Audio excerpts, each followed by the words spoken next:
Hey guys and girls, welcome to this week's episode of the No BS with Birchie podcast. I'm your host, Nathan Birch. This is the show unraveling the truth to the facade of the 21st century. We're now exiting the matrix and waking up to motherfucking reality.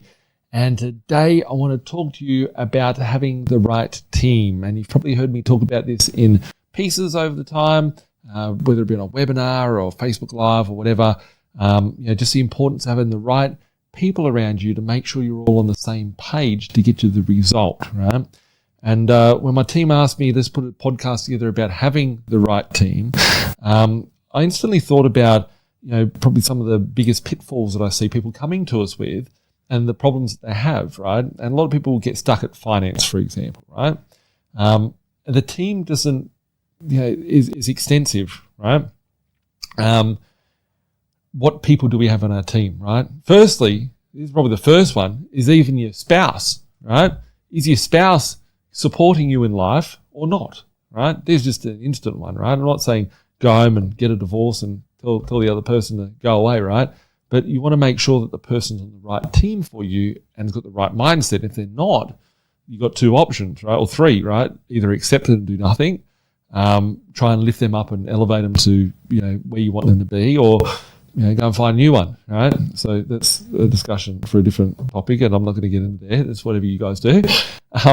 But, being in the right team with the people around, if we're looking just specifically property-wise and, building out a nice, successful property portfolio, firstly, just going back to that last point, it's important to have, if you've got someone, make sure they're on the right page with you and supporting you. And if they're not, try your best to get them on there. There's probably a different discussion on how to get a partner onto the right side, because I do see that as probably one of the biggest killers for people is, this person said no, or that person said no, and whatever. But the actual team that you have, whether it be your bank or your mortgage broker, your property manager, your lawyer, your accountant, your advisors, financial planners, buyer's agent, where are you getting that advice? Where your education? Where are you getting that from? So you just need to look at, are all these people the right people, right? And quite often I see people, they come to me, they're like, oh no, I'm using my friend.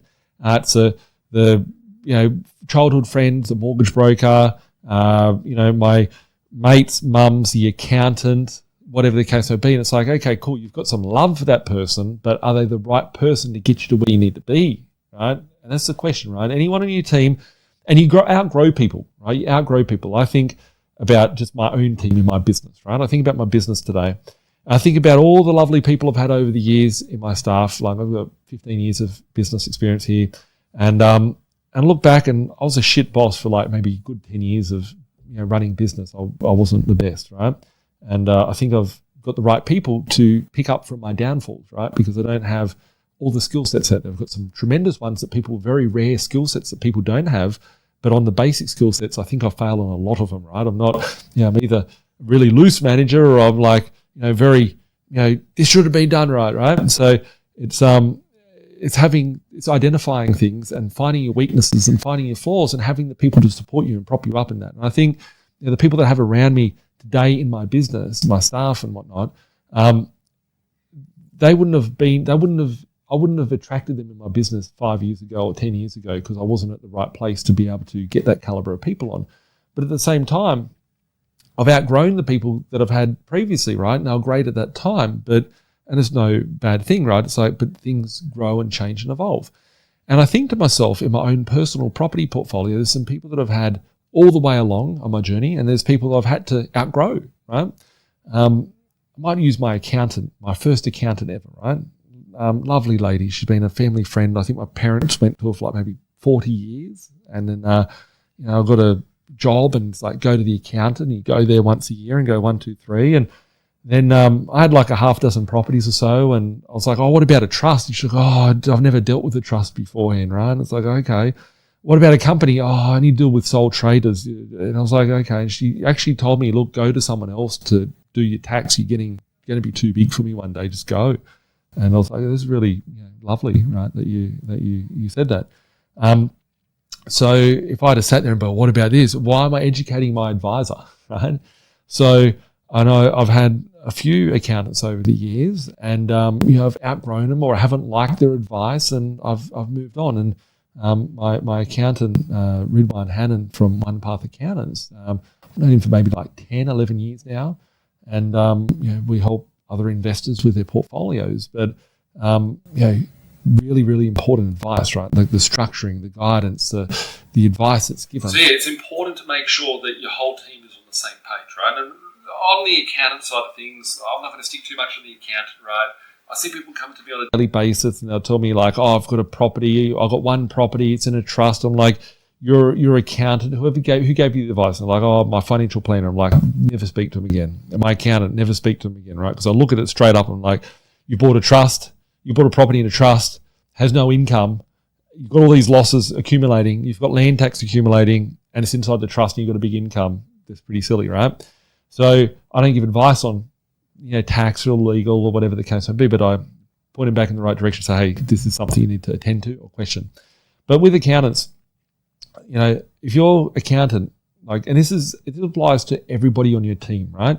So there's probably a list of questions. Let's work through a list of questions to ask everybody that you deal with, right? How many people have you helped retire? How long have you been doing this for? How many people have you seen in my position? How many people have you been able to help in my position to get to 10 properties, 15 properties, 20 properties, whatever the goal is for you, right? How many clients do you have that would be at 10 properties, 20 properties, whatever it may be, right?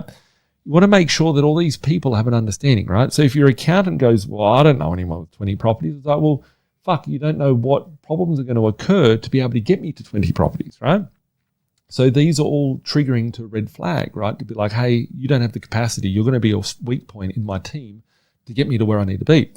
And what I mean by that is if we look at your accountant, for example, and your accountant says to you, let's try and minimize your tax. You're on $100,000 a year. Let's claim all these business expenses, put it over here, pay company tax at 27.5% instead of 40%. And, we'll end up with a position where you'll only be paying tax of $2,000 for the year and you'll only be earning really $40,000. You'll be sitting there going, fuck, my accountant's the best that I've ever seen. Got to pay X amount of tax, only very small. Thanks a lot, accountant. You've helped me out for the year. Great, right? So that might sound really good on the time. You have pushed some of your tax liability into a company, which, if you're paying an extra 10% put in your personal name, would allow you to get the finance, right? You've got to think to yourself, what does the bank need from me? So if your accountant and the advice that your accountant is giving you is not aligned with what your bank or your mortgage broker needs from you, you could be earning $500,000 a year, but if you're only paying tax on $40,000, then that's going to be a major, major blunder for you to be able to reach your goals. I was talking to someone today, like $700,000 a year, right? And they said, yep, I paid tax on $200,000 a year, right? And it pushed them having to go into low doc. And you need to be thinking about, your position as to, what does the bank require from me, right? It was about property number 6 or 7 that I got stuck at. My first bank that I went to, I tried to apply for a credit card. This is a random story, right? I wanted a credit card to get a Dodo internet account, right? Before they had Visa debit cards and stuff, you needed a credit card. So I couldn't get this Dodo internet. I tried to get a credit card for $1,000. I had like 30,000 in the bank. I just turned 18. I said, I want it. They didn't give me a credit card for $1,000. I'm like, I've got all this cash in the account. Like, come on, give me a credit card. And nothing. So I went to my bank, which was St. George, and they gave me a credit card. I was like, cool, right? I can get my internet for real cheap, right? I didn't even need it, right? It was just I needed to get into the internet. So yeah, I went to the bank, got that. And I went to the bank and said, hey, can I get a property? And they go, yep, we'll give you a loan for the property. And then I got a second one, a third one, fourth one, whatever. And then when I was going to the bank, they go, no, we can't lend you anymore, right? And I was like, hang on a second, why? And they're like, oh, you don't have enough income. So I went and got a second job. So I worked 2 full-time jobs to try and support. And they go, no, you don't service, blah, blah. I said, well, I've got heaps of equity. Can I just pull it out? Can I refinance that property? I didn't realize that my bank had put me on a thing called a portfolio loan. It just made it all sound lovely. It's easy, don't ask questions, whatever, right? And I was stuck. And I went to go refinance, and I met Rose, actually. And I think I went to like CBA or something at the time. And I couldn't pull out just one property because they were all cross-collateralized together, right? So the person at the bank really fucking did a number on me, and my position was ugly. So yeah, looking at the broker or your bank, you need to make sure they've got the capacity and they're not trying to stitch you up. So what I've found is dealing with banks directly.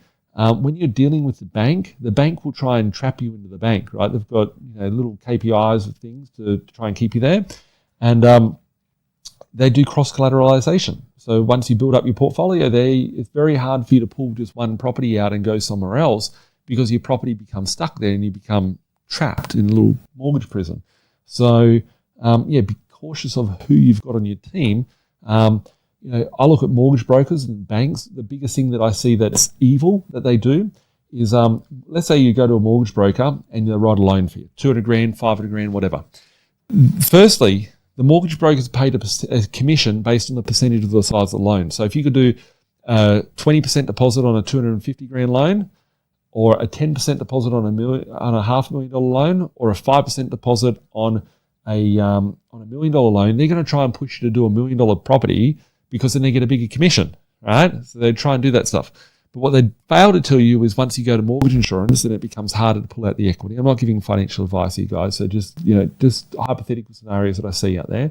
The most dirtiest trick in the book that a mortgage broker does is that if you refinance your property within a period of 18 months, the mortgage broker loses their commission, right? They lose their commission. So if they work for you, they might get 2 grand, 3 grand, 4 grand, right? They do the loan for you, they get a few grand, right? And then a year later, you refinance to a bank, to a different broker, whatever the case may be, then they have to pay back that 3-4 grand. So it's like they worked for you for nothing for doing that deal, right? So what the broker does to ensure that you don't do that, they quite often encourage you to say, hey, you should lock yourself in for a 2-year fixed interest rate, right? Because if you fixed interest rate, then you're not going to be able to refinance it out and go to a different lender. So I've seen probably 80% of brokers will encourage you to go and fix your interest rate, which may or may not be the best thing to be doing. So be very, very cautious of, mortgage brokers, banks, whoever, crossing your properties, fixing the properties, because it's not in your advantage, right? It's in their advantage to do those sorts of things. You want them to be standalone, and I'm not here to give financial advice, but if you're fixing it, you want to know why you're fixing it, and you want to know the benefit of fixing it. And yeah, I'm very cautious of the dirty tricks that mortgage brokers do. Mortgage broker, if you don't have the ability to get the money right, and there's been levels that I've hit, right? And right at the moment, I could be getting a loan approval, right? Which is very big, exciting news for myself. And I might do a podcast based on the adversity around just finance over the years and the hurdles and the growth, right? And it's at each level, I'm always faced. One thing I've always realized is that I'm faced with a new gatekeeper. I'm faced with a new adversity. I'm faced with, certain things. So as an investor, you need to grow, right? You can just accept it and go, no, yeah, okay, that's a no. I better go home and pack up my ball, get the shits and go home and cry about it. But, it's pushing through those barriers. And it's like, what do I need to do?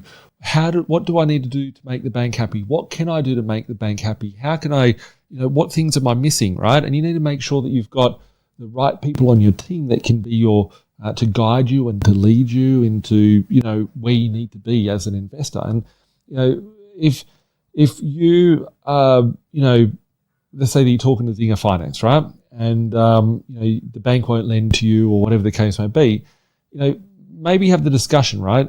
I don't know, from the legalities of this, of what advice we can and can't give to you as a client, but you could be sitting there saying, well, okay, I've got 3 properties and I need to get to 10 properties. Out of your 10 clients, other 10 people that have been stuck at 3 and got to 10, what things have they had to do, overcome, be able to get there, right? If your people have the right skill set, they'll be able to guide you and to lead you and to give you that guidance to get you to where you need to be.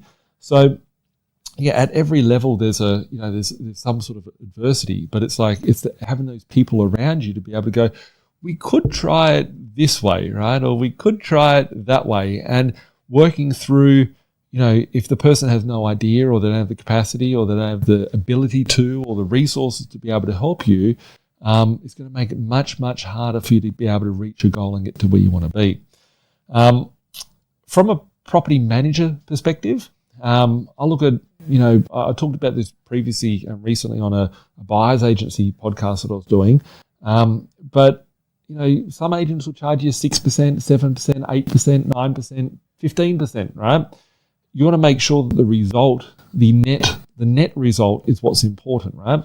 I'd say at least 90% of properties that I've bought in 2023 and 2024 so far, 90% of them, and probably 70% of them any time before that, are under rented by about $100 a week. And when we're talking $300 or $260, should be $360 a week, whatever, like that's like 30, 40% under rented, right? And the poor bastard that's selling the property, they may not sell the property if they're getting an extra $100 a week rent for it, but their property manager doesn't tell them because they're too lazy. The real estate agent doesn't tell them because they want to get the listing and to sell the property. And it doesn't help out you as an investor. So the reason why I set up Blink Property going back 11 years ago now is because I'd seen good real estate agents, bad real estate agents, and indifferent ones, right? And I wanted to make sure that I was having a pro landlord agent, not a pro tenant agent. A lot of agents are pro tenant because let's just face it, right? You're dealing with the owner maybe once a year, twice a year, 3 times a year. A real estate agent would, hey, hot water system gone, bang, bang, bang, get it fixed, whatever. The love should be to the owner of the property, not to the tenant. But because the tenant's going in each week paying the rent, or the tenant's going in and complaining or talking to the agent a lot more, the agent gets lazy and goes, hang on a second, let's just get the owner to do the fly screens, put on the new aircon, and then the tenant will fuck off, right? It'll make my day easier. So they're very pro-tenant. I reckon 80% of agents are pro-tenant, and I wanted to make sure I had a pro-landlord agent, which is going to help out my best interest. Because if you get an extra $50 a week or $100 a week and you've got 10 properties, there's 500 or 1,000 a week that you get extra rental income, which is going to help you get to your goals of servicing for the banks and being able to quit your job earlier and all that sort of stuff. So property manager, you're entrusting the property manager, right? And it's a very transient industry. It's a very ugly industry. It's a very underloved industry, and a lot of it's a troublesome part of being a property investor, right?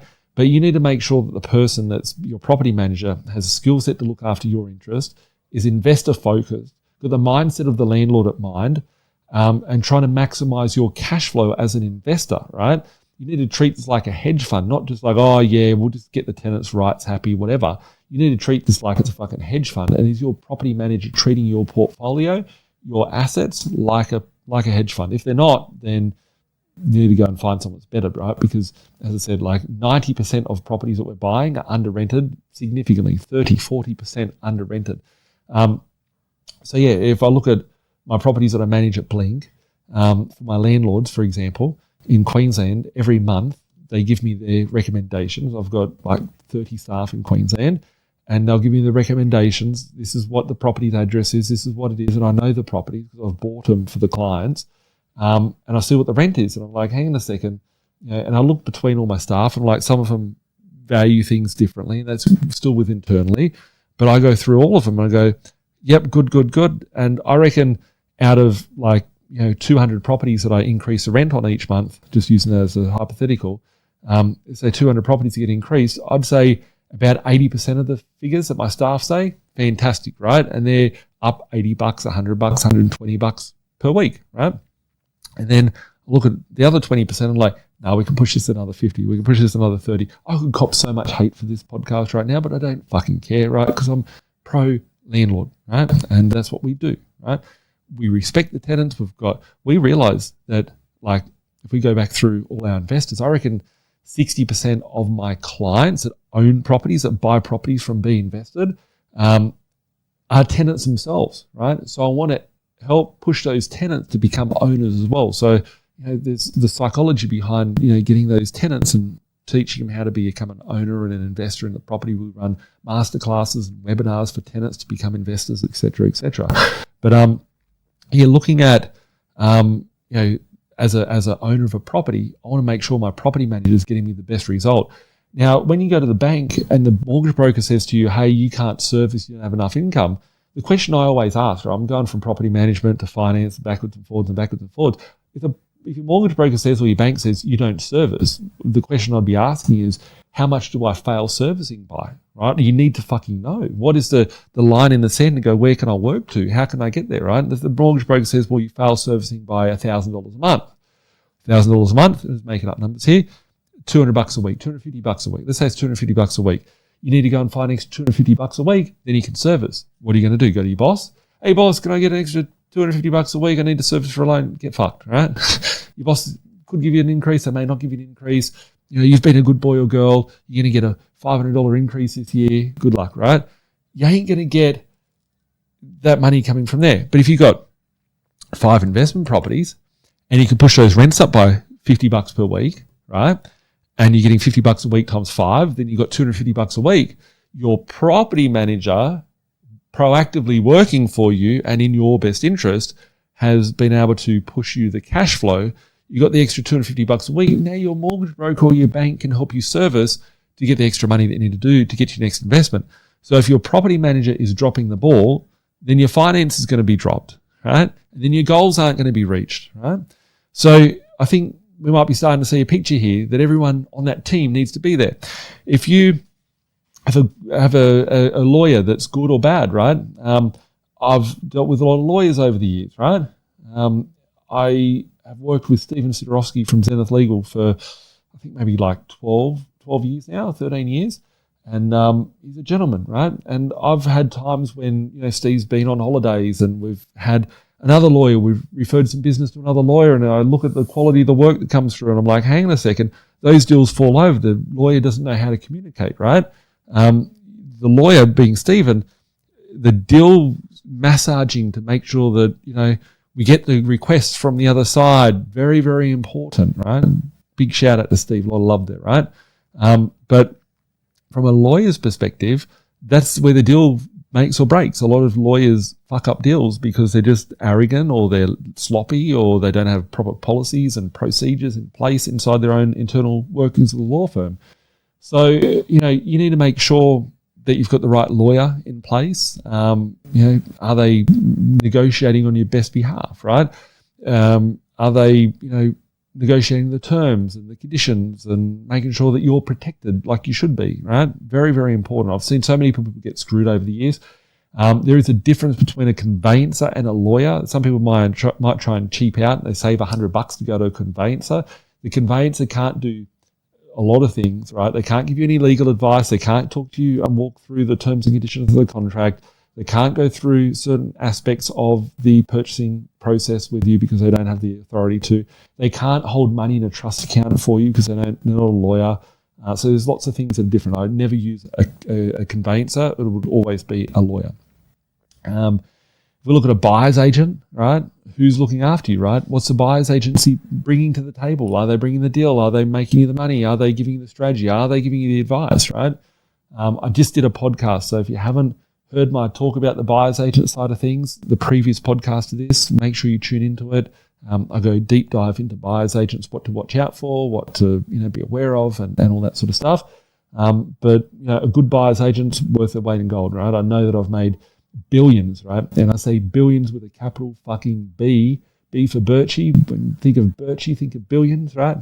Billions of dollars worth of growth and net worth positions for people by buying the right properties that are below market value, right? And I think it's important that that you have a good buyer's agent out there, right? So whether that's me, high five, right? If it's someone else, make sure they've got the skill set to be able to get you there.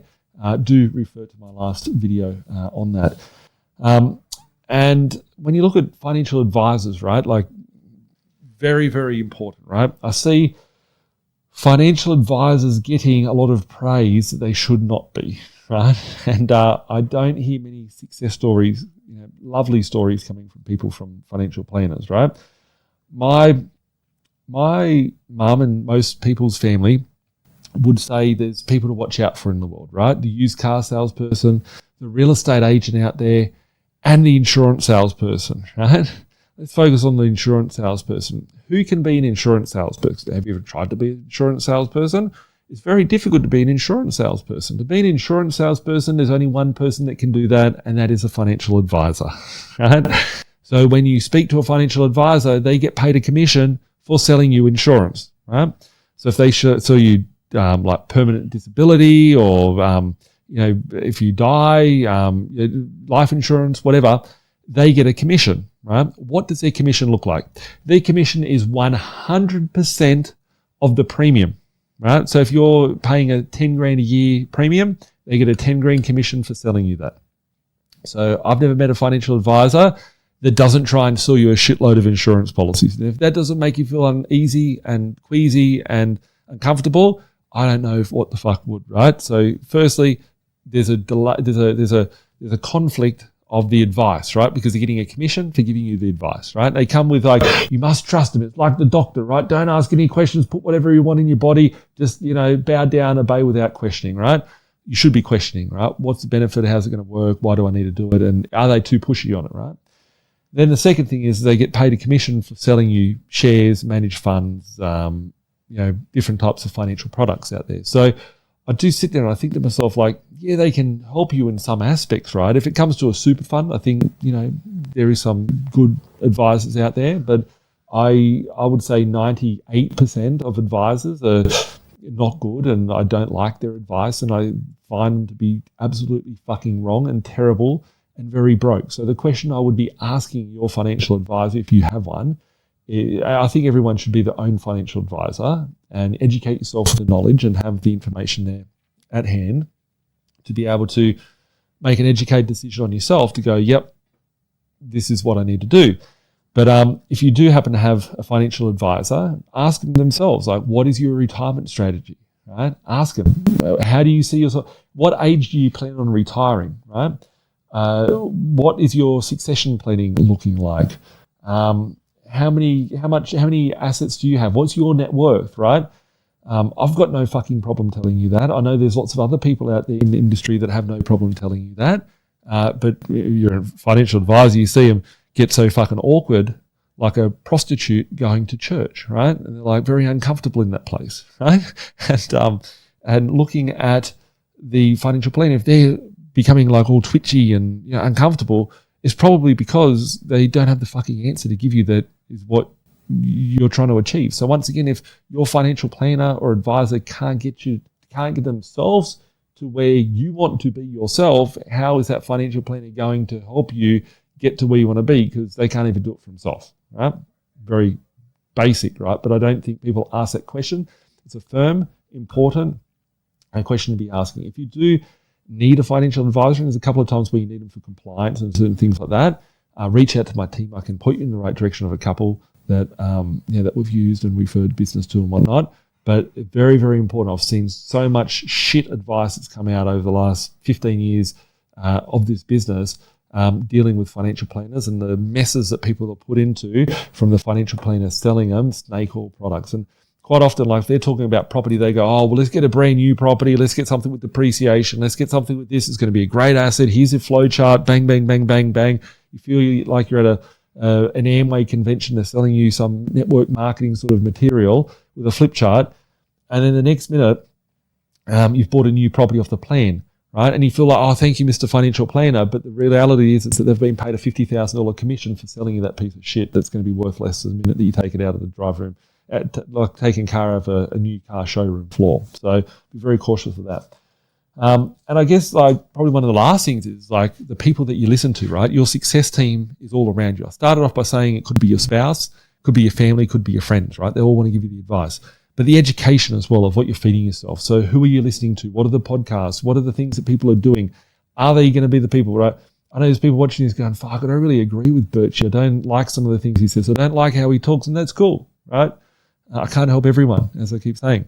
But if we look at the information that you see out there, who is giving you the advice? What is their guidance? If you're in a trouble, right? Let's say that there's 100 people in the room, and we're on the Titanic, right? We're on the fucking Titanic, and I'm just making this analogy up. I love making analogies up. We're on the Titanic. We've hit an iceberg. We're in the middle of the ocean. The ship's starting to sink, right? You've got 100 people in the room and they're like, we should do this, we should do that, we should do the next thing, right? We've got X amount of boats, half people are going to die, half aren't going to die. We're all going to get off this ship, right? So I guess the analogy is that we're all going to get out of here in one way or shape or form, right? They ain't changing this. But when we look at it, what knowledge does every one of those 100 people giving you the advice? What do they come to the table with, right? An engineer, this, that, the next thing, right? That boat, from my understanding, I watched bloody Kate Winslet and what's his name, Leonardo DiCaprio in 1997 when Titanic came out, right? This was probably the only time I've ever been, last time I went to the movies with a kid or something, right? I remember in that video, correct me if I'm wrong, that the boat snapped in half, right? It didn't just go like, oh yeah, we're sinking, blah, blah, blah, blah, blah, right?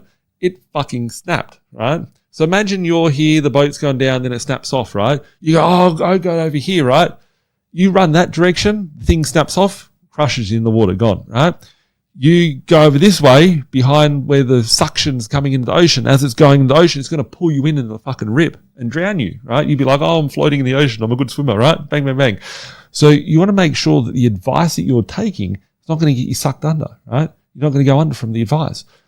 How are you going to get the safety? What is your plan to get the safety? Who are the people you're listening to? So whether it be a book that you're reading, whether it be a podcast that you're reading, whether it be a course that you're doing, how do people get paid that are giving you that advice? What is their agenda? I've never seen anyone on the news. I've been on the news so many times, right? I've never seen anyone on the news that goes on there that doesn't have an agenda of some sort of product that they're going to sell, right? They've got a course, they've got a fucking, a medication to sell you or whatever, right?